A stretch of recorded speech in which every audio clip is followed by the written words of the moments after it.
Iboshiwe inyanga yalala nezingane ezimbili zamantombazana yathi ke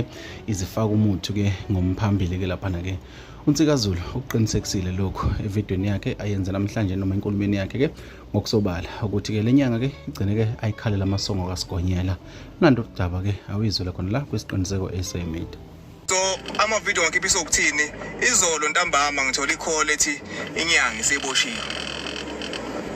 Bathe inyanga le yasemtuba in fact akusiyona yasemtuba. Bengizokuveza konke lokho ngoba nginama record nayo yonke into but there's no point manje ukuthi ngiveza lonto le okama kusekhona ukuexpose. 2 uma usumthetho usudlala indima yawo so mina okwami ukuqhubeka sesengazisiza ukuthi umuntu useboshiwe ngiqhubeke ngifaka ama video ayikho into engayivikela ngayo enkantolo ngiyakhiphile ama video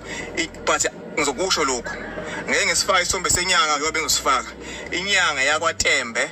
akusiyona yasemtuba kodwa isebenzele eMtuba kodwa yangaphandle yaseMozambique kodwa futhi okunye isebenza nabanye abantu engicabanga ukuthi bayizinyanga ngokweqiniso neabangasizona inyanga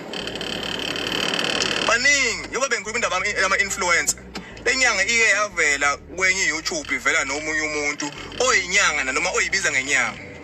udumile nje unalemgili nganala ayenzayo angaze ngimfaka ke page ukuthi ukanjani but nje engingakusho ukuthi abanye babo angibafakanga simply because bakhokha bekhokhela abantu abebadlile imali zabo nalo angimfakanga simply because wayekhiphile imali ngango 40,000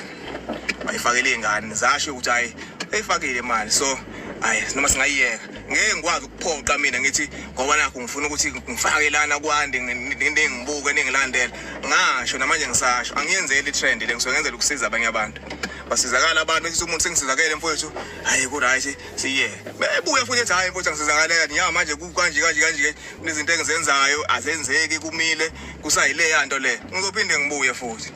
so if otherwise njoba kuthiwa uboshiwe lo Tembe wakhona lo kuthiwa kaboshiwe noma ngithola ukuthi usengaphandle ngizophinde ngibuye futhi and uma sengibuya ngeke ngisalokho ngifona ngilandela ke manje ukuthi aboshwa ngani kanjani ngizobe sengafaka ama video into engizoyenza nje leyo ngizobe sengafaka ama video and bafowethu okunye angifuni umuntu uma ukuthi ubona into ayingahambisani naye always dlula lonto leyo ngoba abanye beli magcine bestisha ama video bekhuluma nonsense yabona ama video nawo sindela ama video kuthiwa nanga umuntu wade sekhuluma influencer iyidefender ngazini inyanga kanjani inonsense le uma inyanga zinikeza imali thatha imali uyihle methi yenza ivideo ukuthi uthuke thina suke silekelela ngokweqiniso uyichethi ngizoyenza ivideo but lento ukuthuka abantu abasuke belekelela njengathi njengami nje uba ngisuke ngilekelela ngokweqiniso uthuke mina wena uyibangela amazinga ashelise ebantwini uyekhanela ubuza nje obungenasidingo ebantwini so kulungile nganza kwethu indaba ukuthi iphela la seyifinalize njengamanje ngizobuyela back to le ade ngenze yakwaDukuza nayo futhi ngizoze ngifinalize up until ifinalize and then uma ngingakenzeki lutho siloku siqhubha silandela.